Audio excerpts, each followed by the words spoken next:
ओम। सर्वे मुमुक्षु भाइयों बहनों ने आत्मा भावे वंदन। कोरोना महामारी समग्र विश्वना बधा जीवो लॉकडाउन में बहुत लांबा समय थी बधा लॉकडाउन नी अंदर पुरायेला छे अने एवा वखते आपणे स्वाध्याय शिबिरो आ बधानो जे दौर चालू कर्यो छे के जेनाथी घरे बैठेला मुमुक्षुओ एम कहे छे के अમને घणो बधो फायदो थयो। तो આપણે માર્ચ મહિનામાં એક શિબિર કરી, એપ્રિલ મહિનામાં એક શિબિર કરી અને આ મે મહિનાની અંદર 2 દિવસની 2 શિબિર અને એમાંની એક શિબિર પૂરી થઈ અને હવે આ બીજી શિબિર આવતીકાલથી એટલે કે તારીખ 9 થી શરૂ થશે। એ પણ 2 દિવસની શિબિર છે અને જે આપણે છેલ્લે સ્વાધ્યાયો શરૂ કર્યા એનો વિચાર શક્તિ એટલે કે થોટ પાવર। આ થોટ પાવરના કુલ 3 સ્વાધ્યાયો થયા અને આજે ચોથો સ્વાધ્યાય કે જેની અંદર આપણે આ વિષય આજે પૂરો કરવાની ધારણા રાખીએ છીએ। પહેલો સ્વાધ્યાય 19મી એપ્રિલ, બીજો 26 એપ્રિલ, ત્રીજો સ્વાધ્યાય 1લી મેના થયો અને આ 8મી મેના આપણો ચોથો સ્વાધ્યાય થઈ રહ્યો છે। તો આપણા સ્વાધ્યાયનો વિષય તમે હમણાં જ કહ્યો થોટ પાવર એટલે કે વિચાર શક્તિ કે જેની 13 કોલમ સુધીનો સ્વાધ્યાય થયો છે અને હવે આ 14મી કોલમ કે જેનો સ્વાધ્યાય આપણે શરૂ કરીએ છીએ એ શરૂ કરતા પહેલા કૃપાળુદેવના વચનો જોઈએ। આપણે પહેલા વિચાર આ વિષય ઉપર જે કૃપાળુદેવે પોતાના પત્રોની અંદર અલગ અલગ રીતે જે વાતો લખી છે એમાંનો આપણે આ એક વચન લઈ રહ્યા છીએ અત્યારના કે વિચારની ઉત્પત્તિ થવા પછી વર્ધમાન સ્વામી જેવા મહાત્મા પુરુષે ફરી ફરી વિચાર્યું કે આ જીવનું અનાદિકાળથી ચારે ગતિને વિશે અનંતથી અનંતવાર જન્મવું મરવું થયા છતાં હજુ તે જન્મ મરણ આદિ સ્થિતિ ક્ષીણ થતી નથી। તે હવે કયા પ્રકારે ક્ષીણ કરવા અને એવી કઈ ભૂલ આ જીવની રહ્યા કરી છે કે જે ભૂલનું આટલા સુધી પરિણામ થયું છે। આ પ્રકારે ફરી ફરી અત્યંત એકાગ્રપણે સદબોધના વર્ધમાન પરિણામ વિચારતા વિચારતા જે ભૂલ ભગવાને દીઠી છે તે જીન આગમમાં ઠામ ઠામ કહી છે કે જે ભૂલ જાણીને તેથી રહિત મુમુક્ષુ જીવ થાય। જીવની ભૂલ જોતા તો અનંત વિશેષ લાગે છે પણ સર્વ ભૂલની બીજભૂત ભૂલ તે જીવને પ્રથમ વિચારવી ઘટે છે કે જે ભૂલનો વિચાર કર્યાથી સર્વે ભૂલનો વિચાર થાય છે અને જે ભૂલ મટવાથી સર્વે ભૂલ મટે છે। કોઈ જીવ કદાપી નાના પ્રકારની ભૂલોનો વિચાર કરી તે ભૂલથી છૂટવા ઈચ્છે તો પણ તે કર્તવ્ય છે અને તેવી અનેક ભૂલથી છૂટવાની ઈચ્છા મૂળ ભૂલથી છૂટવાનું સહેજે કારણ થાય છે। તો આ આપણે પરમ કૃપાળુદેવનું એક વચન લીધું અને આના પછી આપણે સ્વાધ્યાયની શરૂઆત કરીશું।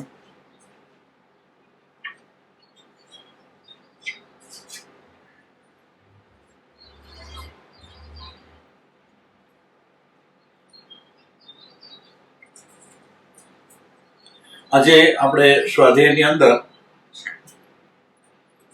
જે 13 કોલમ સુધીનો એ સ્વાધ્યાય કર્યો એના પછી 14મી કોલમથી જે શરૂ કરીએ છીએ એની અંદર એ કોલમના જે મુખ્ય વચનો છે કે જે વચનોનું વિવરણ થઈ અને એ આખી કોલમ પૂરી થઈ, એ મુખ્ય મુખ્ય વચનો આપણે સ્વાધ્યાયમાં લઈ રહ્યા છીએ, કેમ કે આજે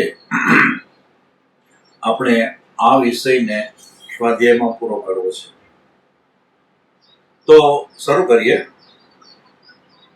કે જો તમે એકાગ્રતાની શક્તિ વધારવા માંગતા હો તો તમારે જગતની ઈચ્છાઓ અને બાહ્ય પ્રવૃત્તિઓ ઘટાડવી પડશે. વિચારો, એકાગ્રતા તો સાધકને માટે થઈને તો આ એકાગ્રતા એક ખૂબ મહત્વની વાત છે કે જે એકાગ્રતાથી એના જ્ઞાનાવર્ણીય કર્મનો ક્ષયક્ષમ થાય છે અને એ જે વિષય એનો અભ્યાસ કરતો હોય એ ખૂબ સારી રીતે સમજી શકે છે. અને એ જ મુમુક્ષુ ધ્યાન સાધના કે જેની અંદર એને છેક સમ્યક દર્શન સુધી પહોંચવું છે, એમાં એકાગ્રતાનું કેટલું મહત્વ છે. પછી આગળ કે જરૂર વગરના અને નુકસાન કરતા વિચારોની સામે તમારી જાતને રોકવાની શક્તિ મેળવવા માટે પ્રયત્ન કરો. જરૂર વગરના અને નુકસાન કરતા વિચારો, આમ તો લગભગ બધા લોકો આ જરૂર વગરના અને નકામા વિચારો જ કરતા હોય છે. પણ આધ્યાત્મ માર્ગના પંથીએ તો હવે એ વિચારોથી પોતાની જાતને અટકાવવાની નથી, પણ એ વિચારોને હટાવવાના છે. એટલે આવા જે જરૂર વગર અને નુકસાન કરતા વિચારો છે એની સામે એ વિચારોને અટકાવવાની શક્તિ પ્રાપ્ત કરવાની છે. એમાં પણ જો તમે પાકો નિશ્ચય કરો તો કોઈ વસ્તુ મુશ્કેલ વાળી એટલે કે અઘરી નથી. દ્રઢ નિશ્ચય અને તે કરવાની તૈયારી બધી જ વાતોમાં સફળતા અપાવશે અને એમાં તમે મનને પણ જીતી શકશો. માટે તમે દ્રઢ નિશ્ચયથી આ પુરુષાર્થ કરજો. વળી આગળ કે નિયમમાં અને શિસ્તમાં રહેનારામાં આંતરિક શક્તિ મજબૂત હોય છે. નિયમમાં અને શિસ્તમાં રહેવું, જો આ વાત જીવનની અંદર વણાઈ જાય તો કે છે એકદમ આંતરિક શક્તિ મજબૂત હોય.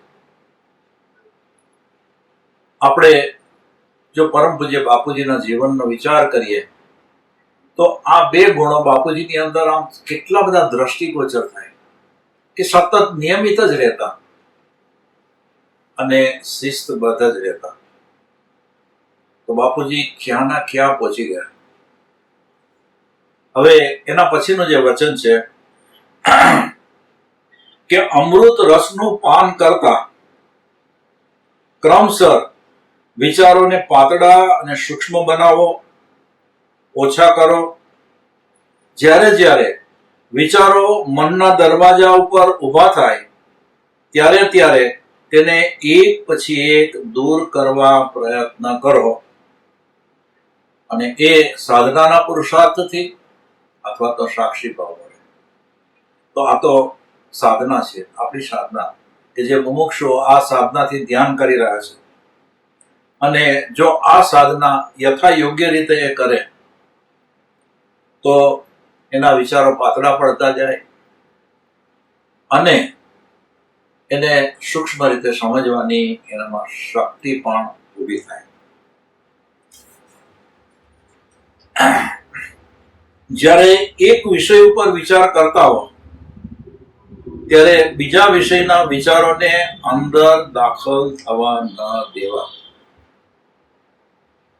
આમ સામાન્ય વાત લાગે, જીવને એમ લાગે કે કઈ અઘરું નથી, પણ પ્રેક્ટિકલી જ્યારે એ અમલમાં મૂકવાનો પ્રયત્ન કરે ત્યારે એને એમ લાગે કે નહીં, ખરેખર આ તો કેટલું કપરું છે કે હું જ્યારે જે વિષય ઉપર મારે કામ કરવાનું છે એના વિચાર કરું છું ત્યારે તો બીજા કેટલા બધા વિચારો અંદર ઘૂસી જાય છે.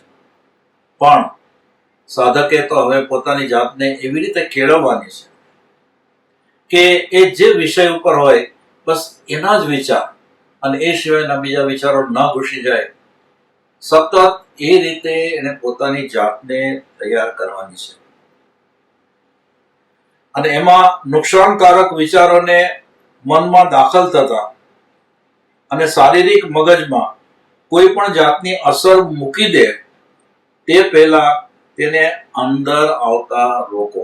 હવે આ એક સ્ટેપ વધારે આગળ, કે જે નકામા વિચારો છે, નુકસાનકારક વિચારો છે, એ વિચારો ઉભા થાય ત્યારથી જ દબાવી દેવાના, ત્યારથી જ એને અટકાવી દેવાના.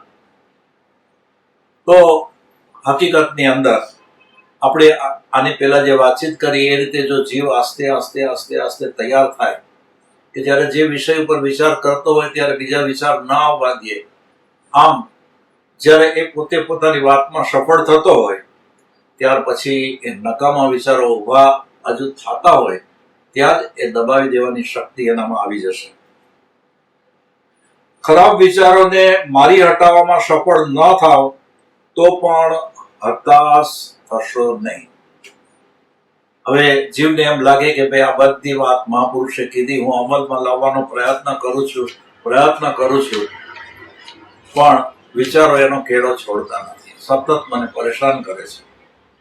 અને આમ કરતા કરતા જીવની અંદર એક હતાશા આવી જાય. સાધકને પોષાય કોઈ પણ હાલતની અંદર આજ્ઞા મુજબ આરાધન કરતો હોય એ જીવે તો જેમ આજ્ઞા થઈ એમ પુરુષાર્થ કરવો, અને એમ પુરુષાર્થ કરવાની અંદર ક્યારે પણ પોતાની અંદર હતાશાને આવવા દેવી જોઈએ નહીં. સાચી વાત છે કે હવે જ્યારે ખરાબ વિચારો ધ્યાન દરમિયાન આવે તો તમને ગમતા નથી, તે દર્શાવે છે કે તમે આધ્યાત્મિક માર્ગમાં પ્રગતિ કરી રહ્યા છો. હવે આ જે કહીએ ને કે આંતરિક રીતે જે ફેરફાર થયો સાધકની અંદર, કે ખરાબ વિચાર પોતે સાધના કરતો હોય, આરાધના કરતો હોય, જ્યારે આવે ને ત્યારે એને એમ થાય કે આવા વિચારો કેમ મને આવે છે, અને એમાં પણ હું આરાધના કરું છું એ વખતે કેમ આવે છે.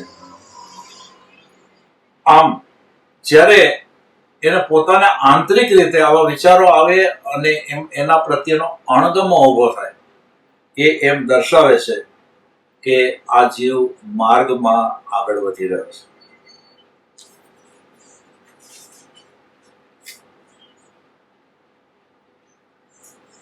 જેમ ફળ છે તે બીજમાંથી ઉત્પન્ન થાય છે, તેમ કાર્ય તમારા વિચારોમાંથી જન્મે છે. જો કેવી વાત છે, ફળ છે એનું જે બીજ હોય એમાંથી જે ફળની ઉત્પત્તિ થાય, તેમ કાર્ય તમારા વિચારોમાંથી જન્મે છે.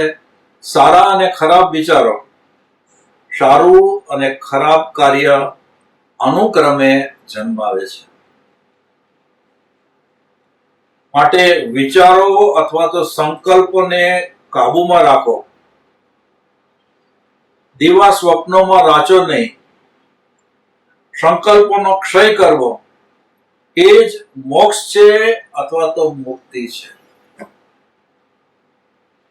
સંકલ્પોનો ક્ષય કરવો તે જ મોક્ષ અથવા તો મુક્તિ. આ અનુક્રમે સાધતા સાધતા જ્યારે સાધક અવસ્થામાં આવે અને ધ્યાન કરતા કરતા એના વિચારો ઘટતા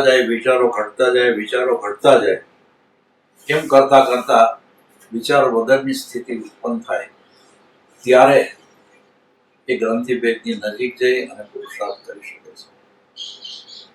અને એમ કરતા એ માર્ગમાં આગળ વધતા છેક મોક્ષ સુધી પહોંચી જઈ શકે છે.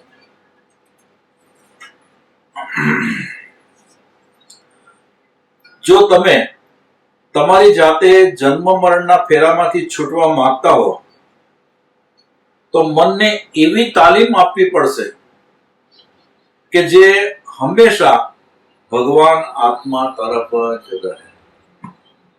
આ આધ્યાત્મ માર્ગનો પંથી કે એનું ચિત્ત હંમેશા ભગવાન તરફ જ હોય, ભગવાનમાં જ હોય, અથવા તો શુભ વિચારમાં રહેલું હોય. આમ આ જલ્દીથી છૂટવાનો રસ્તો છે.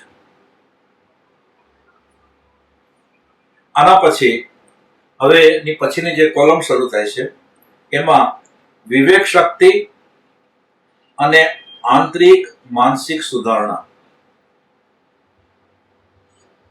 તો વિચારની સંસ્કૃતિ કે જેમાં જ્યારે તમારા મનમાં ઈચ્છાઓ ઊભી થાય ત્યારે તેને પૂરી કરવાનો પ્રયત્ન ન કરો, તેને તરછોડી દો, છોડી દો, તો મન સૂક્ષ્મ થઈ જશે અને તેની બહાર જવાની ટેવ છે તે ઘટતી જશે. મન જે ઈચ્છે જો એને આપતા જ જઈએ તો ઈચ્છા, કામના, તૃષ્ણા છે ને તો પોષણ જ મેળા કરવાનું. પણ એ જે ઈચ્છા કરે એને ન આપવું, દ્રઢ મનથી ન આપવું અને એમાં મનને જરા પણ ઢીલું ન પડવા દેવું. આમ કરતા કરતા જો જીવ સફળ થતો જાય તો એનું મન વિશેષ અને વિશેષ સૂક્ષ્મ થતું જાય. ચિત્ત ઘડી ઘડી જે બહાર જતું હોય એ બહાર જતું અટકે. જેવા વિચારો આવે કે તરત જ તમે તમારી જાતને પુરુષાર્થથી અથવા તો મનને બીજા આધ્યાત્મિક વિચારો વાળી વસ્તુમાં, પ્રાર્થનામાં કે જપમાં લઈ જાઓ તો આ મન કે જેનાથી પોતાની જાતને પાછી વાળવાનો રસ્તો, કે વિચારો આવે કે એને દૂર કરવાનો પુરુષાર્થ કરવો, અથવા કે જો દૂર ન થતા હોય તો એ મનના જે સંસારિક વિચારો ચાલતા હોય એની સામે આધ્યાત્મિક વિચાર મૂકી અને એને હટાવવા અથવા પ્રાર્થના કરી અને એ વિચારોને હટાવવા જોઈએ. હવે આની અંદર એમ કે છે કે જો તમે અઠવાડિયામાં એક વાર ગુસ્સે થવાને બદલે મહિનામાં એક વાર ગુસ્સે થાઓ. અઠવાડિયામાં એક વાર ગુસ્સે થવું એ તો મોટી સિદ્ધિ કહેવાય. ખાલી આપણે તો મુમુક્ષુઓને કીધું છે કે તમે આખા દિવસ દરમિયાન કેટલી વખત ગુસ્સે થાવ છો એનો ચાર્ટ બનાવો અને એ ચાર્ટની અંદર પણ એના આખા પાનાઓ ભરાઈ જાય છે. તો જીવ આખા દિવસની અંદર કેટલી વાર ગુસ્સે થતો હશે. દિવસ છોડો, કલાકનો વિચાર કરો કે કલાકમાં કેટલી વાર ગુસ્સો આવે છે. પણ જીવની આ એક સ્વાભાવિક પ્રકૃતિ બની ગઈ અને એ ગુસ્સો નાની મોટી વાતમાં કર્યા જ કરતો હોય. પણ બરાબર જાગૃતિ રાખી અને એ પોતાને જે ક્રોધ એટલે કે ગુસ્સો આવી રહ્યો છે એનું પ્રમાણ ઘટાડતો જાય. ભલે એને આખા દિવસની અંદર, આની અંદર તો અઠવાડિયાની વાત કરી, પણ આખા દિવસની અંદર 15-20 વાર ગુસ્સો આવતો હોય તો એક વાર ઓછો કરે ને તો પણ એને પ્રગતિ કરી, પછી 2 વાર, પછી 3 વાર, પછી 4 વાર, એમ ગુસ્સાનું પ્રમાણ ઘટતું જશે. અને કે છે કે ગુસ્સાને ઘટાડ્યો ને એ તમારી સાધનાની પ્રગતિ છે. તે તમારી આંતરિક શક્તિનો વધારો બતાવે છે. તે તમારી આધ્યાત્મિક શક્તિ વધવાની નિશાની છે. આનંદિત બનો અને આધ્યાત્મિક પ્રગતિની નોંધ રાખતા શીખો. પછી ખરાબ વિચારોની સામે આધ્યાત્મિક વિચારો મૂકવાની રીત. ખરાબ વિચારોને અસરકારક રીતે નાશ કરવાનો સહેલો રસ્તો છે. તો સામાન્ય રીતે બધા જીવોને આવી રીતે વિચારની સામે યુદ્ધ કરી અને એને હટાવવા એ ઘણું બધું મુશ્કેલ થતું હોય છે. પણ સરળ રસ્તો કે ખરાબ વિચાર આવ્યા એની સામે આધ્યાત્મિક વિચાર મૂકી અને એ ખરાબ વિચારને હટાવવા, અને આવી રીતે પ્રતિપક્ષ ભાવના દ્વારા વિચારની શુદ્ધિ જીવ કરી શકે છે.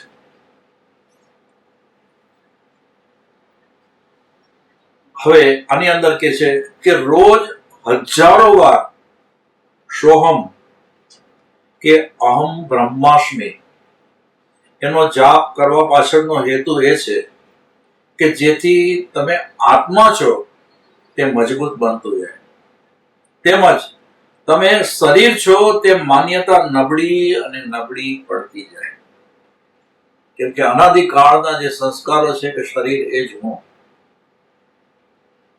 સંસ્કારોને દૂર કરવા માટે ખૂબ મહેનત કરવી પડે, ખૂબ મુશ્કેલી, અને એની અંદર આંતરિક રીતે તો બધા દોષને દૂર કરીને કેવા કેવા ગુણો ખીલવવા પડે, અને પોતે જ્ઞાન સ્વરૂપ આત્મા છે એ સંસ્કારને દ્રઢ કરવા માટે થઈને આમ તો રોજની અમુક પ્રમાણની અંદર માળાઓ અથવા તો સતત મંત્ર જાપ એ ચાલુ રાખી અને આ આધ્યાત્મના સંસ્કારોને બળવાન અને મજબૂત બનાવવા પડે કે જેનાથી જૂના સંસ્કારો દૂર થાય.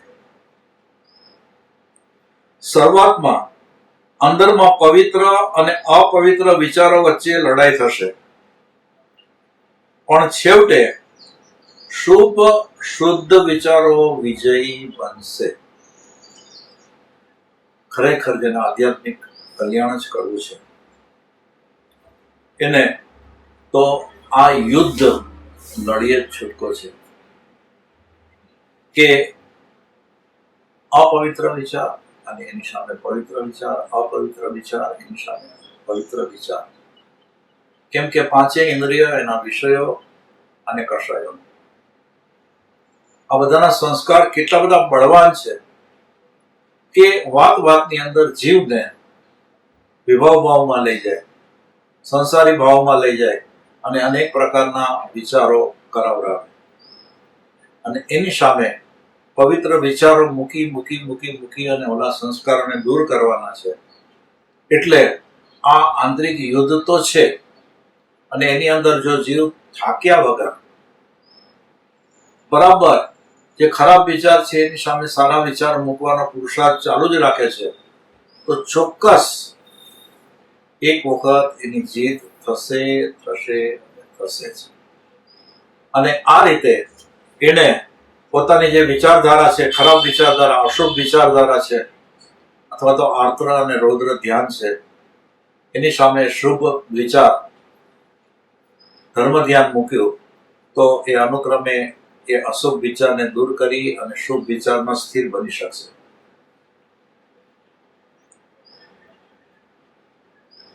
હવે આ એક વાત એવી છે કે બધા જીવોને સ્પર્શતી હોય.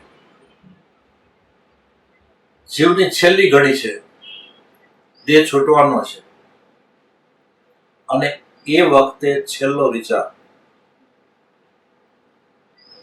તો આ જન્મનો છેલ્લો વિચાર હવે પછીનો જન્મ ક્યાં થશે તે નક્કી કરે છે.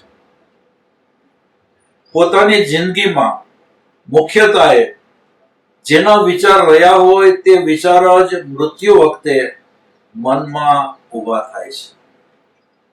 કેમ કે આખી જિંદગી એને જે વિચારની અંદર ગાળી, એ વિચારથી એના એવા કર્મ બંધાણા કે એ વિચાર એના જીવનના અંત સમયે પાછો એ વિચાર જ ઉભો થવાનો.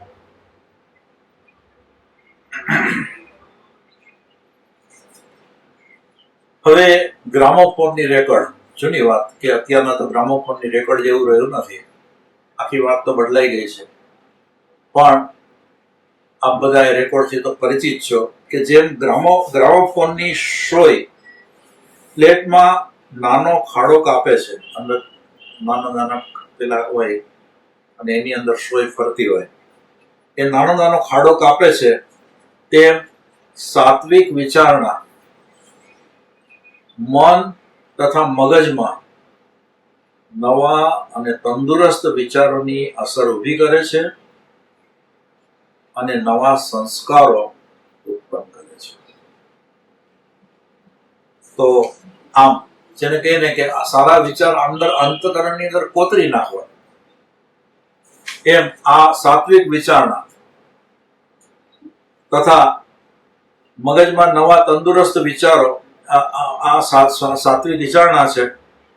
એ વિચારના મન તથા મગજમાં નવા તંદુરસ્ત વિચારોની અસર ઊભી કરે છે અને નવા સંસ્કારો ઊભા કરે છે.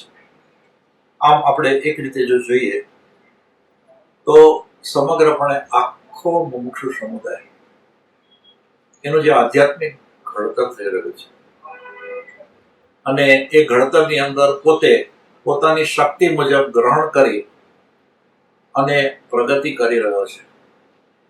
એ પ્રગતિની અંદર આ ઘણી બધી વાતો જે અત્યારના આપણે સ્વાધ્યાયમાં આવી રહી છે એ એને પોતાના જીવનની અંદર અપનાવેલી છે. સતત તેમજ તીવ્ર યોગ સાધના અને જ્ઞાન સાધનાથી તમે વિચારોના તરંગોથી મુક્ત થઈ શકશો. સતત અને તીવ્ર યોગ સાધના અને જ્ઞાન સાધના અથવા તો ધ્યાન સાધના, એનાથી તમે વિચારોના તરંગથી મુક્ત થઈ શકશો. દરેક સાધક શું કરે છે તો કે સાધક એ પોતાના મનને પોતાની સાધનામાં સ્થિર કરે છે. એટલે કે વિચારો છે એ વિચારોને એ અટકાવે છે, અથવા તો એ વિચારો તરફ એનું લક્ષ્ય ન હોય અને એનો ઉપયોગ સાધનામાં જ સ્થિર હોય. અને આમ કરતા કરતા કરતા કરતા જે નકામા વિચારો છે, કામ વગરના વિચારો છે, એ વિચારો તો અટકી જવાના, પણ કર્મના ઉદયથી આવતા જે વિચારો છે એ પણ પાસ થઈ જાય અને ચાલી જાય, અને સાધક છે એની સાધના એક ધારી સતત ચાલુ જ રહે.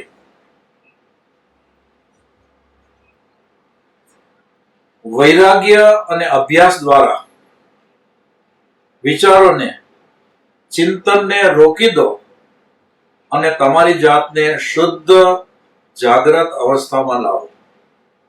જ્યારે વિચારો અથવા તો સંકલ્પ નથી ત્યાં શુદ્ધ દશા છે અથવા જીવન મુક્ત દશા છે. તો હવે આ વિચારોને અટકાવવા માટે થઈને આ પાયાનો ગુણ વૈરાગ્ય, કે જેમાં સાંસારિક પદાર્થો પ્રત્યેની મોહ અને આસક્તિ જીવની ઘટતી જવી જોઈએ. આ વૈરાગ્ય અને અભ્યાસ, એનાથી જીવની અંદર ખરેખર એક આંતરિક શક્તિ આવે છે કે જે વિચારને અટકાવી શકે છે. અને જેમ જેમ એના વિચાર અટકે અથવા તો શુદ્ધ અથવા તો ઓછા થતા જાય અથવા તો એના ઉપર કાબુ આવતો જાય, એમ જીવ શુદ્ધ અને શુદ્ધ બનતો જાય. આવી શુદ્ધ દશા દરેક સાધકે ઉત્પન્ન કરવાની છે. હવે આજે આપણે એક કથા લઈએ છીએ. અત્યારના જે કંઈ પણ થોડો ઘણો સ્વાધ્યાય કર્યો એ સ્વાધ્યાયના વિષયને સ્પર્શતી વાત, કેમ કે આ જે કથા છે એમાં આની પહેલા જે સ્વાધ્યાય થયો એના વિષયને સ્પર્શતી વાત છે. પણ સંસારની અંદર રહેતા જે જીવો છે એ દરેક જીવને પોતાને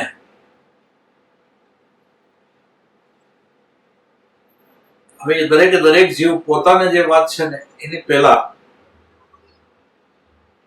આપણે ત્યાં એક નાનું બાળક જન્મેલું હોય તો એ નાના બાળકને પોતે જે પરિવારની અંદર રહેતો હોય, જે ધર્મની આરાધના કરતો હોય, અથવા તો એને જે કંઈ પણ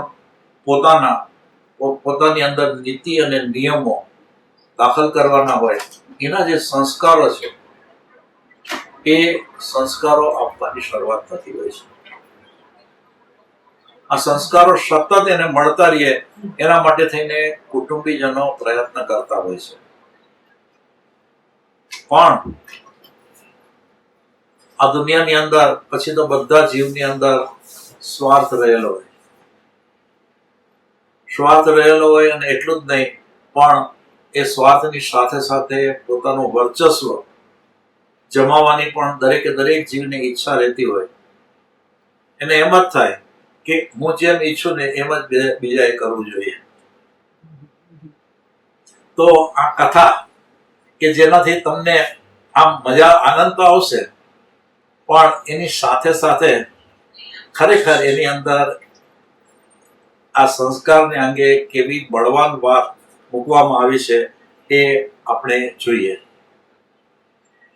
કે પિતાની ગેરહાજરીમાં ભાઈએ બહેનને જરાય ઓછું ન આવે એ રીતે એના લગ્ન કરી અને એને સાસરે વળાવી. ભાઈ નામે કુલદીપ અને બેન કે જેનું નામ ઉર્વશી. બેનનું સાસરું ઘણું લાંબુ હતું. ભાઈની આવક ટૂંકી હતી એટલે બેનને મળવા જવાનું લગ્ન બાદ ખાસા 5 વર્ષ પછી થયું. બેનને ત્યાં 3 દિવસનું રોકાણ થયું. બે વચ્ચેનો સંસાર એટલો બધો શાંત હતો, એટલે કે એની બેન છે એ બેન અને બંનેવી, એ બંને વચ્ચેનો સંસાર એટલો બધો શાંત હતો અને સરળતાથી પસાર થતો હતો કે ન પૂછો વાત. ભાઈને ખબર હતી કે બેન ઉર્વશી જ્યારે એના પિયરમાં હતી ત્યારે કેટલી ઉચ્છંકલ અને ક્રોધી હતી. જરાક વાંકું પડે કે તેવું કેવું તોફાન કરતી હતી. અરે એક દિવસ તો એની મમ્મીથી રિસાઈ અને ઘરમાંથી ભાગી પણ ગઈ હતી. આવી બેન સાસરે આવી અને આટલી બધી શાંત કેમ થઈ ગઈ તે કુલદીપને સમજાતું નહોતું. એકવાર બંનેવી બહાર ગયા હતા. આ તકનો લાભ ઉઠાવી અને ભાઈએ બેનને સવાલ કર્યો કે જે તું તુફાન મેલ હતી તે આજે સાવ બકરી જેવી કેમ બની ગઈ? કઈ રીતે બની ગઈ? ઉર્વશીએ કહ્યું કે ભાઈ મારી વાત સાંભળ. વાત એવી બની કે જે દિવસે હું સાસરે આવી તેના ત્રીજે જ દિવસે એક ઘટના બની. અમારા ઘરમાં બિલાડી પાળવામાં આવી હતી. તેનું નામ જાલી છે. તમારા બનેવીને ખૂબ લાડકી છે. તેની જોડે ખૂબ ગેલ કરે છે. એક વાર તે જમતા હતા. તેમને એક કેળું જાલીને ખવડાવવાનું મન થયું. રોજની રીત મુજબ તેણે જાલીને બૂમ પાડી, પણ કોણ જાણે જાલી ના આવી. 2-3 વાર બૂમ પાડી તોય ના આવી. આથી એનો પિત્તો ગયો. હાથમાં લાકડી લઈ અને તેની પાસે જઈ અને લાકડીએ ફટકારી. એવો ઢોર માર માર્યો કે બેન કે છે હું તો જોતી જ રહી.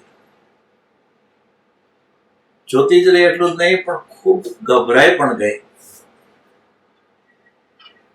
ત્યાં તે બોલ્યા કે આજે તો એના બેનના હસબન્ડ છે એ બિલાડીને માર્યા પછી એમ કે છે કે આજે તો આટલી સજાથી જ પતાવું છું, પણ જો હવે મારી આજ્ઞા નથી માની તો મોય સમજજે. ભાઈ કુલદીપ, હવે આ બેન એના ભાઈને કહે છે કે ભાઈ કુલદીપ, આ શબ્દોની મારા હૈયામાં એવી ધાક બેસી ગઈ કે હું તેમની સામે કદી ઊંચા અવાજે બોલતી તો નથી, પણ તેનાથી ખૂબ ગભરાઈ રહું છું. આ છે મારા પલટાઈ ગયેલા સ્વભાવનું કારણ. કુલદીપને વિચાર આવ્યો કે મારી પત્ની લગ્નના 10 વર્ષ થઈ ગયા, કદી સીધી ચાલી નથી. હવે હું ઘરે જઈ અને તેને સીધી કરી દઉં. આજ તુક્કો ઘરે જઈ અને અપનાવું. ઘેર પહોંચ્યા બાદ જમતી વખતે કુલદીપે પાળેલા કૂતરા ટોમીને ધીમે અવાજે બોલાવ્યો. અવાજ નહીં સાંભળતા ટોમી આવ્યો નહીં, એટલે જાલીની જેમ ટોમીને લાકડીએ એવો ઢીબી નાખ્યો કે તે લોહી લુહાણ થઈ ગયો. કુલદીપ જોરથી બોલતો રહ્યો કે ખબરદાર, જો હવે મારી આજ્ઞા નથી માની તો તને પિસ્તોલથી શૂટ કરી નાખીશ. ભાભીએ આ શબ્દો સાંભળ્યા. એકદમ ગરમ લાય થઈ અને રસોડેથી બહાર નીકળી. એના પતિને કુલદીપને 2 તમાચા છોડી દીધા. તેને કહ્યું કે ખબરદાર, જો હવે ટોમીને ઢીબી નાખ્યો છે તો મારવાની તાકાત હોય તો મને મારી જુઓ, પછી બધી ખબર પડી જશે. બિચારો કુલદીપ દાવ ઊંધો પડતા નિરાશ થઈ ગયો. બીજે દિવસે મિત્રને ઘેર જઈ અને 2 પ્રસંગની વાત કરી. તેમાં વિષમતા કેમ આવી તેનું કારણ પૂછ્યું. મિત્રે કહ્યું કે ઉર્વશીને પહેલેથી જ સખ્ત તાલીમ મળી હતી, ફ્રોમ ધ વેરી બિગિનિંગ. જ્યારે મારી ભાભીને તો તે લાડકોડથી ઉછેરી છે અને તેથી એ એવી ફાટી ગઈ છે કે હવે તું મોડો પડ્યો, હવે કઈ ના વળે, હવે તો રામ રામ કરો ભાઈ. આ વાત છે કે જે સંસ્કાર છે એ સંસ્કાર મોડેથી પાડવા હોય તો જલ્દીથી પડતા નથી. કે જે સંસ્કારો વિભાવ ભાવના સંસ્કારો, સંસારી ભાવના સંસ્કારો, અજ્ઞાનના સંસ્કારો અનાદિકાળથી બધાની અંદર એવા રૂઢ થઈ ગયા છે કે એને દૂર કરવામાં કેટલી મુશ્કેલી પડે.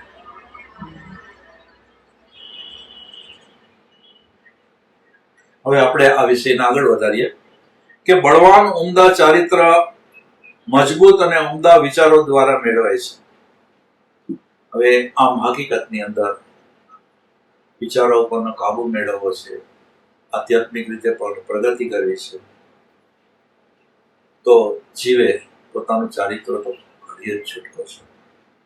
તો બળવાન ઉમદા ચારિત્ર અને મજબૂત ઉમદા વિચારો, આ ચારિત્ર મજબૂત ઉમદા વિચારો દ્વારા મેળવી શકાય છે. સારું ચારિત્ર એ યથાર્થ પુરુષાર્થનું ફળ છે. તે પોતાના સાહસ દ્વારા ઊભું કરેલું પરિણામ છે. જો તમારી ઈચ્છા ઘટાડો તો, ઈચ્છાઓને પૂરી કરવા પ્રયત્ન ન કરો તો, અને તમારી ઈચ્છાઓને એક પછી એક કાઢી નાખો તો, ફરીથી લઉં છું કે જો તમારી ઈચ્છા ઘટાડો તો, પેલી તો વાત ઈચ્છા ઘટાડો થઈ, પછી બીજી ઈચ્છાઓને પૂરી કરવા પ્રયત્ન ન કરો તો, ઈચ્છા ઉભી થઈ પણ એને પૂરી કરવાનો પ્રયત્ન ન કરવો, અને તમારી ઈચ્છાઓને એક પછી એક કાઢી નાખો તો તમારા વિચારોની તીવ્રતા અને ટકવાપણાની શક્તિ ઘટતી જશે. એટલે કે જે વિચારો છે કે પેલા તીવ્રપણે ચાલતા હતા, લાંબા ટાઈમથી ટકેલા હતા, એની અંદર જે શક્તિ હતી ને એ શક્તિ તૂટતી જશે. ઓછા વિચારો, વધારે શાંતિ, આ હંમેશા માટે યાદ રાખો. સાધક જે ગુફામાં રહે છે અને જે વિચારોની શક્તિને રોકવામાં પ્રયત્નશીલ છે તે ખૂબ સુખી છે. તેની પાસે બાહ્ય સંપત્તિ નહીં હોવા છતાં એ ઘણો સુખી છે. પછી આ એક બળવાન વાત છે કે જેટલા ઓછા વિચારો તેટલી માનસિક મજબૂતાઈ અને એકાગ્રતા વધારે. વિચાર ઓછા એમ માનસિક મજબૂતાઈ પણ વધારે અને જીવની એકાગ્રતા પણ વધારે. વિચારો જ વ્યક્તિને સાધુ અથવા તો પાપી બનાવે છે. અવિચારોથી બધું ચાલે છે. ખરાબ માણસો છે એના વિચારો અને સારા માણસો છે એના વિચારો. આ બધાનો આપણે અભ્યાસ કરતા જઈએ ત્યારે આપણને ખ્યાલ આવે કે જે માણસ છે એ ખોટે રસ્તે ચડી ગયો, ખરાબ રસ્તે ચડી ગયો, અને એ ખરાબ રસ્તે ચડ્યો એની અંદર કયા કારણથી અને પછી એની વિચારધારામાં કેવું પરિવર્તન આવ્યું અને ખોટા માર્ગે ચડી ગયો. સાચા માર્ગે વળેલો જીવ કે જે અંદરથી એને દ્રઢતા થઈ કે મારે હવે મારું ચારિત્રનું ઘડતર કરવું છે, ખોટા વિચારોને દૂર કરવા છે, અને એ શુભ વિચારમાં ચડી જાય તો અનુક્રમે એના ચારિત્રનું ઘડતર થતું જાય અને એ સાધુ બની જાય. શુભ વિચારો વડે અશુદ્ધ વિચારોનો નાશ કરો અને શુભ વિચારોને પણ છેલ્લે છોડી દેવાના છે. આ આધ્યાત્મ માર્ગ કે અશુભ ભાવમાંથી શુભ ભાવમાં આવો અને શુભ ભાવમાંથી શુદ્ધ ભાવ, અને શુદ્ધ ભાવમાં આવો ત્યારે પછી વિચારો જ ન હોય. એટલે જો આપણે જોઈએ તો ધ્યાનના 4 પ્રકાર કીધા: આર્દ્ર ધ્યાન, રૌદ્ર ધ્યાન, ધર્મ ધ્યાન અને ચોથું કેવળ આપણે શુકલ ધ્યાન, છેલ્લું શુકલ ધ્યાન. તો પેલા તો આર્દ્ર અને રૌદ્ર ધ્યાન છોડી અને ધર્મ ધ્યાનમાં સ્થિર થવું છે. એ સ્થિર થવામાં પણ માણસને કેટલા વર્ષો અથવા તો કેટલા ભવ લાગી જાય છે.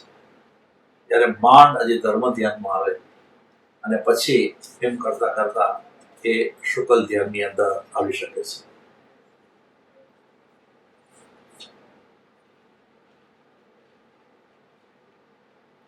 જો તમે આધ્યાત્મિક શક્તિ ઉત્પન્ન કરો તો રજસ અને તમસનો નાશ થઈ જશે.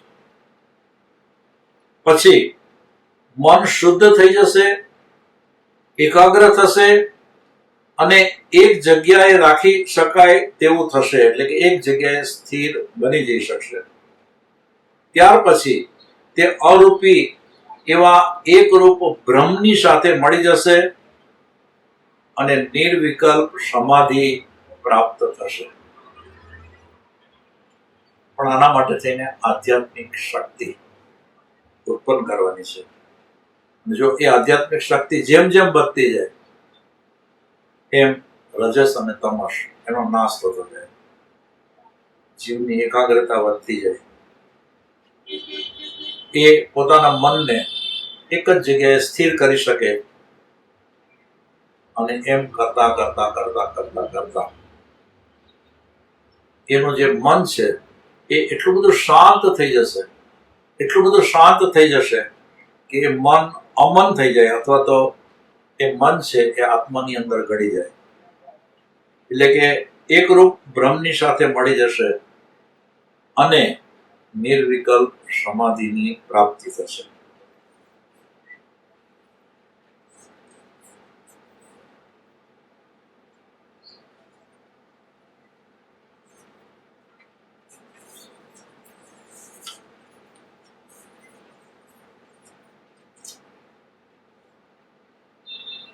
હવે પાછું બીજી કોલમ શરૂ થાય છે. વિચાર શક્તિનું તત્વજ્ઞાન છે કે વર્તમાનમાં મનુષ્ય અહમતા, મમતા અને સ્વાર્થ વૃત્તિથી ખરાબમાંથી વધુ ખરાબ સ્થિતિમાં જતો જાય છે. સત્યની વેદી માનસિક દ્વેષ, કઠોરતા, સ્વાર્થ, અહમતા અને એક પક્ષી વલણનું બલિદાન માંગે છે. જો સત્યની વેદી ઉપર જીવે ચડવું હશે તો એને આ બધા દૂષણો પોતાની અંદરથી દૂર કરવા જ પડશે. માનસિક દ્વેષ, કઠોરતા, સ્વાર્થ, અહમતા અને સ્વાર્થી બનો. પોતાના જ સંકલ્પો અનુભવ વિના કોઈ પણ માણસ પોતાના જ સંકલ્પો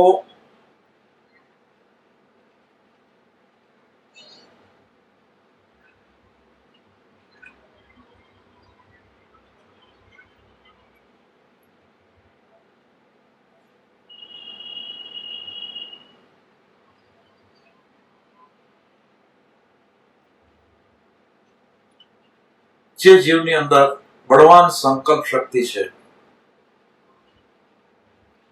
અને એ બળવાન સંકલ્પ અને એ સંકલ્પ દ્વારા પોતાનું આધ્યાત્મિક ઘડતર કરતો જાય છે અને આમ એના પોતાના સંકલ્પો અને આ અનુભવ જેમ જેમ મળતો જાય એમ એમ જીવને સત્યનું ભાન થતું જાય. એમ એમ જીવ સત્યમાં સ્થિર થઈ શકે. સત્ય એટલે કે આત્મા. દિવ્ય વિચારો સદીના કાર્યોને થોડા સમયમાં પતાવે છે અને અનંત કાળ સુધી પોતાની અસર મૂકી જાય છે. માટે હંમેશા દિવ્ય વિચારોને સેવો.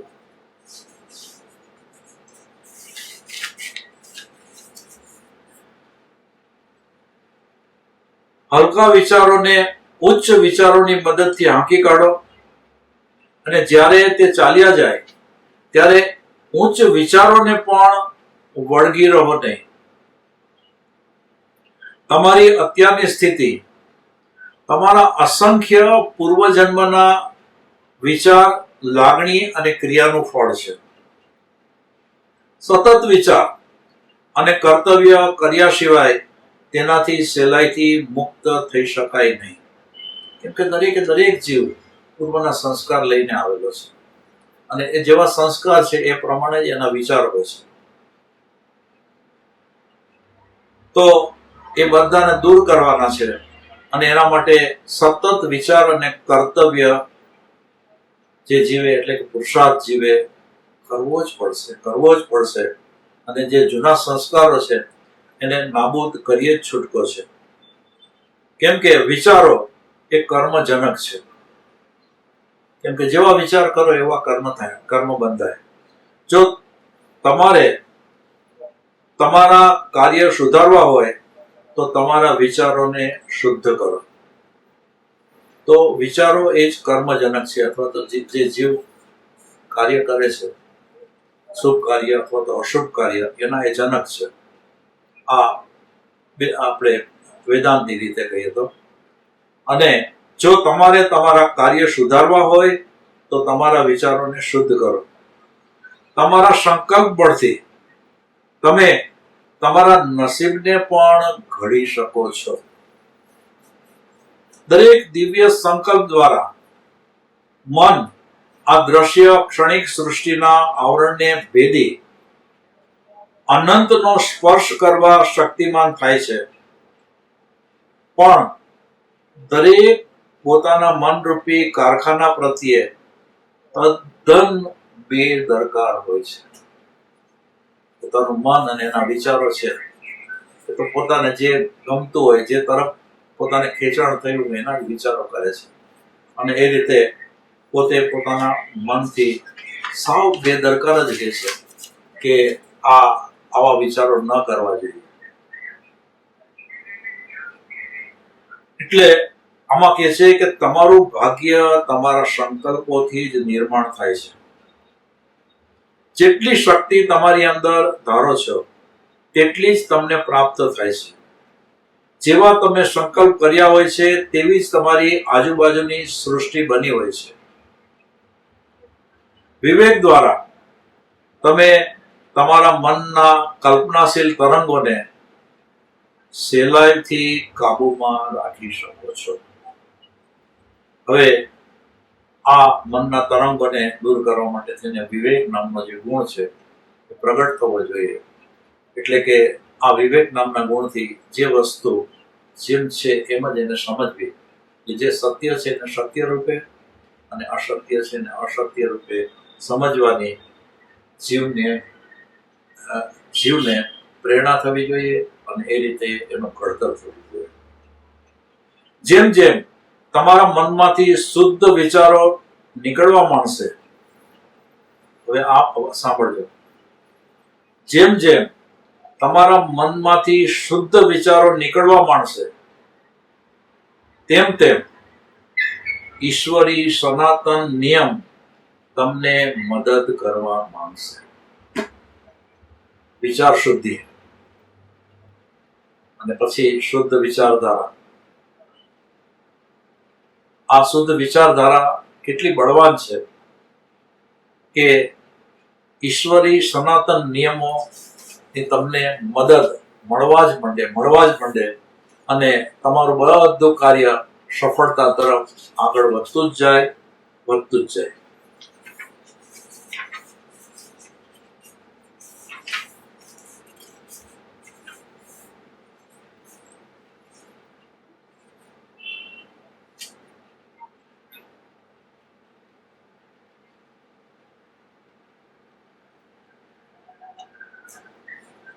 હવે આ જે કોલમ છે, આમ છેલ્લી કોલમ છે કે વિચાર શક્તિ આત્માની અનુભૂતિ માટે. બધાનો લક્ષ્ય છે કે આત્માની ઓળખાણ કરવી, આત્માની અનુભૂતિ કરવી. તો વિચાર શક્તિ આત્માની અનુભૂતિ માટે જે વિચારોને તમે પકડશો તે તમારી જિંદગીમાં સહાયક થશે. જો તમે હિંમતવાન, આનંદિત, શાંતિપ્રિય, સહનશીલ અને દયાવાન છો તો આ ગુણો હકીકતમાં તમારી ભૌતિક જિંદગીમાં પણ સહાયક નીવડશે. જે વિચારો પૂર્વના અનુસંધાને આવે છે તથા ઈચ્છાઓ થાય છે તે જ મનની મલિનતા, મનની અશુદ્ધિ છે. માટે સાચા વિચારોનું રક્ષણ કરો.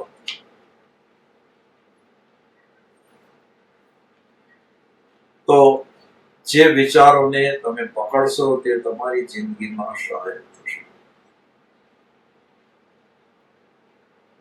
કે જેની અંદર આ હિંમતવાન, આનંદિત, શાંતિપ્રિય, સહનશીલ, દયાવાન વગેરે વિચારોની વાત કે જે જિંદગીમાં ખૂબ સહાયક, એટલે કે પોતાનું આત્મિક કલ્યાણ કરવા માટે ખૂબ સહાયક બની જાય. પણ જે વિચારો પૂર્વના અનુસંધાને આવે છે, અનાદિકાળથી અજ્ઞાન ભાવથી જીવન વિતાવતો જાય છે જીવ, જ્યારે પણ એને જે યોનિમાં જન્મ થાય છે એ વખતે એના અજ્ઞાનના સંસ્કારો જ હોય છે અને એ સંસ્કારો એવા દ્રઢ અને મજબૂત થતા જાય છે કે વર્તમાનમાં પણ એને અનુરૂપ જ વિચાર જીવને આવતા હોય. તો જે વિચારો પૂર્વના અનુસંધાને આવે છે તથા ઈચ્છાઓ થાય છે તે જ મનની મલિનતા, મનની અશુદ્ધિ. સાચા વિચારોનું રક્ષણ કરો. જ્યાં હુંપણાની ભાવના નથી ત્યાં પછી બીજા વિચારો આવતા નથી, ઊભા થતા નથી. જુદા જુદા વિચારો વચ્ચેનું નાટક, એનું નામ જીવન એટલે કે જિંદગી છે. મન જ્યારે કાર્ય કરતું બંધ થાય છે ત્યારે દ્વૈત પણ અટકે છે. બાહ્ય વિચારો અટકવા જોઈએ તો પછી તમે અપાર અનંત એવી શાંતિને પામશો. તો હવે આની અંદર એકદમ પાયાની વાત આવી કે હુંપણાની ભાવના. જ્યાં અજ્ઞાન છે ત્યાં શરીર, જે જીવે જે શરીર ધારણ કર્યું એ શરીર એ જ હું. હકીકતની અંદર શરીર એ આત્મા નથી. આત્મા તો શરીરથી જુદો છે, પણ આ અજ્ઞાન ભાવ કે જેમાં પોતે ધારણ કરેલું શરીર એ જ હું, અને અનાદિકાળથી આ સંસ્કારો જીવની અંદર ચાલ્યા આવે છે ને એટલા બધા દ્રઢ અને મજબૂત બની ગયા છે કે એને જે શરીર ધારણ કર્યું એ જ હું એમ માની અને એ પોતાનું જીવન જીવી રહ્યો છે. પોતાનું જીવન એ રૂપ ઘડી રહ્યો છે. એ રૂપ પોતાના કાર્યો ચાલતા હોય છે. પણ આ અધ્યાત્મ માર્ગમાં જીવ આવ્યો અને જ્ઞાની પુરુષના વચનો સાંભળ્યા, એને ખબર પડી કે આ શરીર એ હું નથી, પણ શરીરમાં પુરાયેલો જે આત્મા છે એ હું છું. અને એ રીતે આ શરીર એ હું એવી હુંપણાની ભાવના નથી. ત્યાં પછી બીજા વિચારો આવતા નથી, ઉભા થતા નથી. હવે આપણે વિચારીએ કે આ મનથી જ આપણો આખો સંસાર ઉભો થયો છે, અને એ મનનો નાશ થાય એટલે આ સંસારનો નાશ અને પોતાના સ્વરૂપની પ્રાપ્તિ.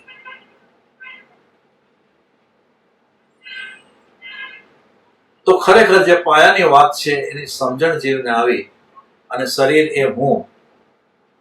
એ હુંપણાની ભાવના જેમ જેમ એની ઘટતી જાય, એટલે કે અજ્ઞાનના સંસ્કારો જેમ જેમ ઓછા થતા જાય, એમ એમ સંસારિક વિચારો અથવા તેના સંકલ્પ વિકલ્પો જીવના ઘટતા જ જાય. એટલે જ્યાં હુંપણાની ભાવના નથી ત્યાં પછી બીજા વિચારો આવતા નથી, ઉભા થતા નથી. બાકી તો જુદા જુદા વિચારો વચ્ચેનું નાટક, આનું નામ જીવન. બસ આનું નામ જીવન. કેમ કે જ્યારે જે જીવ નવા નાટકની અંદર વેશ ધારણ કરે છે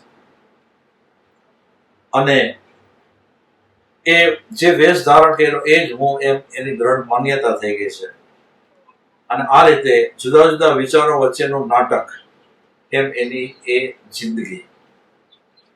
પણ મન જ્યારે કાર્ય કરતું બંધ થાય છે ત્યારે દ્વૈતપણું અટકે છે. પછી દ્વૈતમાંથી જીવ આસ્તે છૂટે. કેમ કે જ્યાં દ્વૈત ભાવ છે ત્યાં જીવ પોતાના સ્વરૂપ સુધી પહોંચવું એના માટે થઈને મુશ્કેલ બની જાય છે. એટલે બાહ્ય વિચારો અટકવા જોઈએ. તો પછી તમે અપાર અનંત એવી શાંતિને પામશો. શાંત થાઓ. આ શાંત ભાવમાં મન ઓગળી જશે ત્યારે તમે તમારા પ્રકાશમાન આત્માને પ્રકાશતો અનુભવી શકશો, જે શુદ્ધ અને જાગ્રત આત્મા છે. તો વિચારો અટકવા જોઈએ. સાધકે તો બરાબર, સાધક તો આ જ સાધના કરે છે કે એના વિચારોને સ્થિર કરે છે, અટકાવે છે.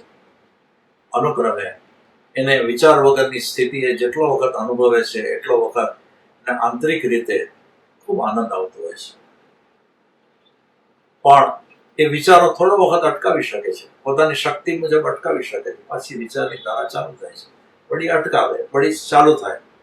પણ એમ કરતા કરતા એને વિચારોને તો અટકાવવાના છે, સંકલ્પ અને વિકલ્પોને તો બંધ કરવાના છે. આમ વિચારો અટકવા જોઈએ. તો પછી તમે અપાર અનંત એવી શાંતિને પામશો. માટે શાંત થાઓ. આ શાંત ભાવમાં મન ઓગળી જશે, એટલે કે અમન થશે, ત્યારે તમે તમારા પ્રકાશમાન આત્માને પ્રકાશતો અનુભવી શકશો. કે જે આત્મા કેવો છે? કે જે શુદ્ધ છે, અને સદા જાગ્રત છે.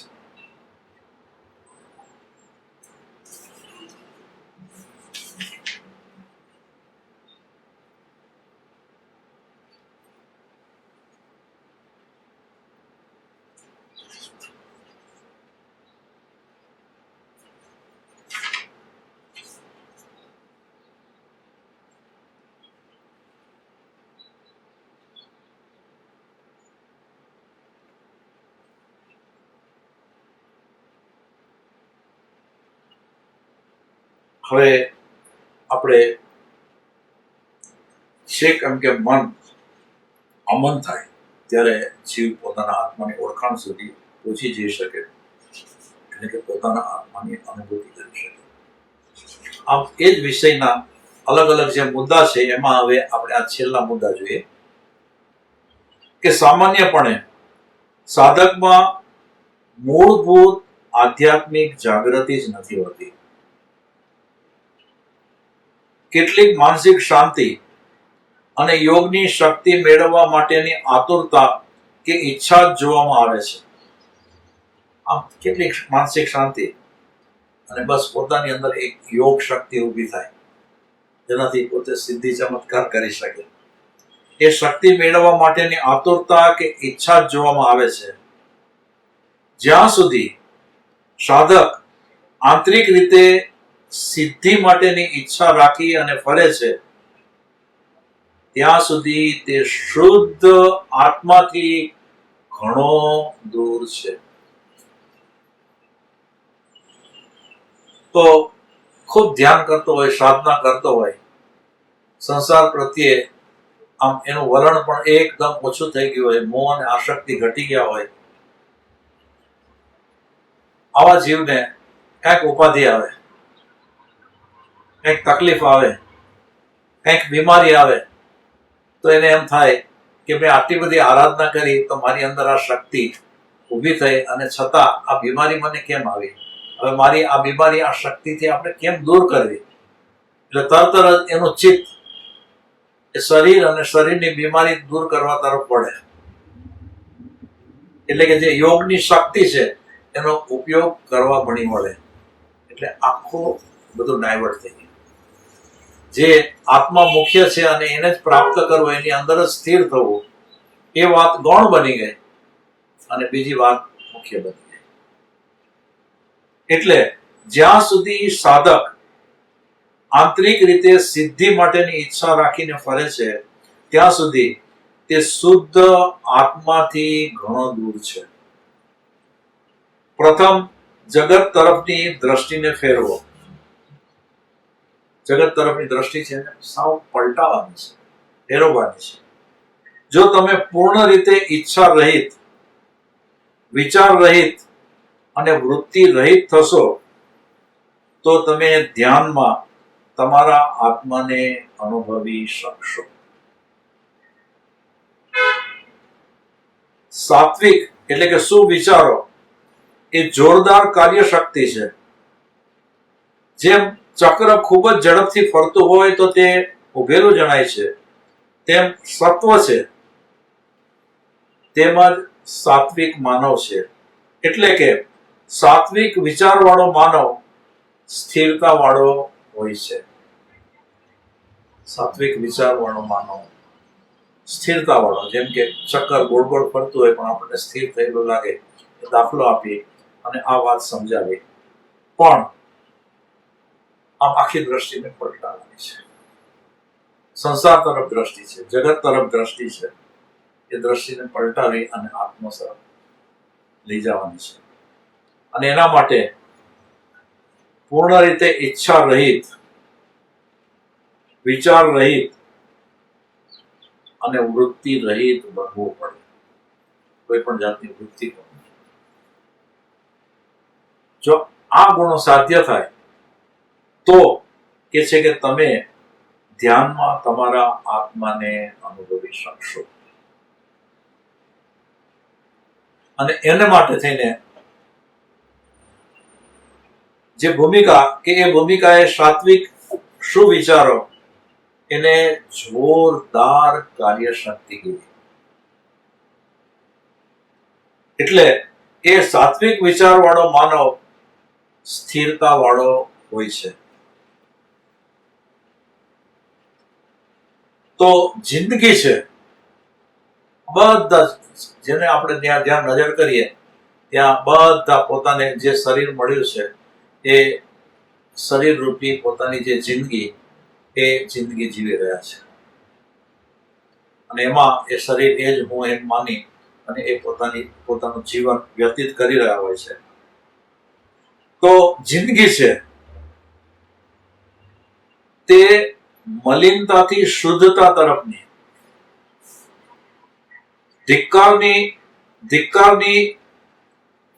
ધિક્કારથી વિશ્વ પ્રેમ તરફની, મૃત્યુથી અમરતા તરફની, અધૂરાપણાથી પૂર્ણપણા તરફની, ગુલામીમાંથી મુક્તિ તરફની, ભેદાભેદથી અભેદતા પ્રત્યેની, અજ્ઞાનથી આંતરિક શાંતિ એટલે કે જ્ઞાન પ્રત્યેની અને નબળાઈથી અનંત શક્તિ તરફની મુસાફરી છે. આ જિંદગી આપણે જીવવાની છે. આ જિંદગી સાચી જિંદગી છે. અને એના માટે કહે છે કે એ જિંદગી કેવી છે? તો કે મલિનતા તરફથી શુદ્ધ વિચાર તરફ, ધિક્કારમાંથી વિશ્વ પ્રેમ એ તરફની, મૃત્યુથી અમરતા તરફની કે જેની અંદર પછી મૃત્યુ ક્યારે પણ આવે નહીં. એટલે ન જન્મ ન મૃત્યુ, જીવ અમર બની જાય એટલે કે એનું મૃત્યુ જ ન આવે. અધૂરાપણાથી પૂર્ણપણા તરફની, બસ પછી એમાંથી એને અધૂરું જે છે એમાંથી એને પૂર્ણ બનવાનું છે. ગુલામીમાંથી મુક્તિ તરફની. તો હકીકતની અંદર દરેક સંસારી અજ્ઞાની જીવો છે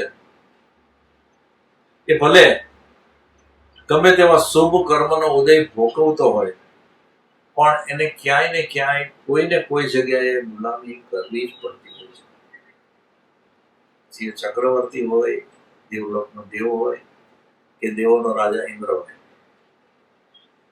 એ ગુલામીમાંથી મુક્તિ તરફની, ભેદાભેદથી અભેદતા પ્રત્યેની, અજ્ઞાનથી જ્ઞાન પ્રત્યેની એટલે કે આંતરિક શાંતિ પ્રત્યેની અને નબળાઈથી અનંત શક્તિ તરફની મુસાફરી છે.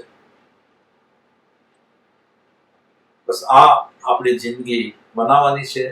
એનું આ રીતે ઘડતર કરવાનું છે, કરતા જવાનું છે. તમે બધા કરી રહ્યા છો. તમે જેટલા અંશે કર્યો એની અંદર વધારો થતો જવો જોઈએ. એટલે દરેક વિચારો તમને તમારા આત્માની નજીક લઈ જાઓ.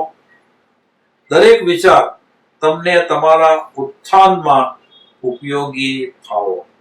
બસ આવા તમારા વિચારો હોવા જોઈએ કે એ વિચાર તમને તમારા આત્મ સ્વરૂપની નજીક લઈ જાય, તમારો ઉત્થાન કરે, એ તરફ તમને વાળે અથવા તો એ તરફ પછી તમને આગળ વધારે. આવા વિચારો હોવા જોઈએ. આ વિચાર શક્તિ છે. આ શક્તિનું સ્વરૂપ જેમ જેમ સમજાતું જશે અને જેટલી સમજણ આવી એ જીવનની અંદર અપનાવાતી જશે અને એ રીતે જીવ પોતાનું આધ્યાત્મિક ઘડતર કરતો જશે, તો એને જે મિથ્યાત્વને દૂર કરવું છે, અજ્ઞાનને દૂર કરવું છે, એ દૂર કરવું એના માટે વધુ પડતું કઠિન નહીં જ બને. કેમ કે આમ હકીકતની અંદર આ વિચાર અથવા તો મન અને મનથી ઉભા થતા વિચાર એ એટલો બધો મોટો બ્રોડ સબ્જેક્ટ છે. અને એ સબ્જેક્ટને તો સંસાર અને સંસારની વિચારો તરફ, સંસારની ઉત્કર્ષ તરફ, નવા સંશોધનો તરફ, નવી શોધો તરફ ન વાળતા એ શક્તિને પોતાના આત્મ સ્વરૂપની ઓળખાણ માટે જો વાળવામાં આવે તો અનુક્રમે જીવ આસ્તે આસ્તે આસ્તે આસ્તે એનું ઘડતર કરતા કરતા બંધનો કાપતા કાપતા એ માર્ગમાં આગળ વધતો જાય અને જે બાહ્ય સુખની પાછળ દોડેલો જીવ છે એ બાહ્ય સુખની કામનાથી તો રહિત બને, પણ પછી તો એની તીવ્ર ઈચ્છા આત્મિક સુખ પ્રાપ્ત કરવાની જ રહે અને એ સુખ પ્રાપ્ત કરીને જ રહેવાનું. તો આ રીતે આપણે આપણો જે આ વિષય છે એ વિષય પૂરો કર્યો. હવે આપણે એક કૃપાળુદેવનું એક વચન આપણે લઈએ.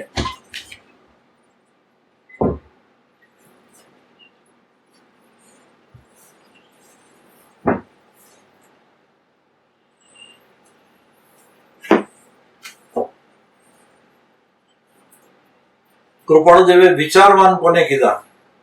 વિચારવાન માટે થઈને કૃપાળુદેવના ઘણા બધા વચનો છે અને એમાંનું આ એક વચન આપણે લઈએ છીએ કે દેહ છૂટવાનો કાળ અનિયત હોવાથી વિચારવાન પુરુષો અપ્રમાદપણે પ્રથમથી જ તેનું મમત્વ નિવૃત્ત કરવાનો અવિરુદ્ધ ઉપાય સાધે છે અને એ જ તમારે અમારે સૌએ લક્ષ્ય રાખવા યોગ્ય છે. પ્રતિબંધનથી ખેદ થવા યોગ્ય છે, તથાપિ એમાં બીજો કોઈ ઉપાય નહીં હોવાથી તે ખેદને વૈરાગ્ય સ્વરૂપમાં પરિણમન કરવો એ જ વિચારવાનને કર્તવ્ય છે. આમ આપણે આ કૃપાળુદેવનું વચન લીધું અને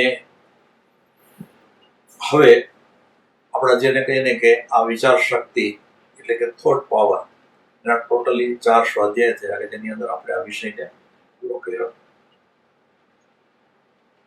અને આ મે મહિનાની અંદર 2 દિવસની એક શિબિર પૂરી થઈ અને આવતીકાલથી બીજી 2 દિવસની જે શિબિર શરૂ થઈ રહી છે એ શિબિરની અંદર હવે આ આધ્યાત્મના ક્રમ શિબિરો આ બધું સતત ચાલુ થયું અને મુમુક્ષુઓને અંદરથી ખૂબ ફાયદો થયો હોય એવા બધાના નિવેદનો પણ આવતા જાય છે. પણ પછી આમ સતત એક ધારો ચાલુ રહે એની અંદર તમારું આંતરિક બળ છે, આંતરિક શક્તિ છે એ બરાબર ટકી રહેવું. કેમ કે આવો અવસર મને એમ લાગે છે કે આપણે ક્યારે જિંદગીમાં તો આવવાનો જ નથી. હવે કદાચ આવો અવસર અત્યારના જેની ઉંમર 80 વર્ષ 90 વર્ષની થઈ છે એને પોતાની જિંદગીમાં કદાચ પહેલી વખત જ જોયો હોય કે સતત આટલા લાંબા સમય સુધી લોકડાઉનમાં પોતાના ઘરમાં પુરાઈ રહેવું પડે. તો અન્ય જે જીવો છે એ તો આ ઘરમાં પુરાઈ રહ્યા એની એટલી બધી અકળામણ અનુભવતા હોય, એટલી બધી મુશ્કેલીઓનો અનુભવ કરતા હોય, પણ આધ્યાત્મ માર્ગનો પંથી છે એને તો એમ થઈ જાય કે આવો સુવર્ણ અવસર પાછો ક્યારે હાથ આવવાનો છે, માટે મારે એનો પૂરેપૂરો સદઉપયોગ કરી જ લેવો છે. અને એ જે સદઉપયોગ તમે કરી રહ્યા છો એ જે તમારું આંતરિક બળ છે એને તમે બરાબર ટકાવી અને કાલથી જે શિબિર શરૂ થાય છે એની અંદર તમે જે પણ ધ્યાન કરો એ ધ્યાનની અંદર તમને થોડી અથવા તો વધુ પ્રગતિ જણાવવી જોઈએ. તમારો દ્રઢ સંકલ્પ કે મારે ધ્યાનમાં પ્રગતિ પ્રાપ્ત કરવી જ છે, આ સંકલ્પને ઢીલો નહીં પડવા દેતા અને જો બરાબર યથાતથ્ય રીતે પુરુષાર્થ કરશો તો તમારી પ્રગતિ થતી જ જશે. તો હું તો એવી શુભ ભાવના ભાવું છું કે તમે ખૂબ પ્રગતિ કરતા થાઓ. તો બધાને શુભેચ્છા સહ બધાનું શરીર સ્વાસ્થ્ય સારું રહે, આંતરિક શક્તિ અને બળ ચાલુ રહે, આરાધના બરાબર કરતા રહો એવી પ્રભુ પાસે પ્રાર્થના માંગી અને મારી વાત પૂરી કરું છું. સદગુરુ દેવ કી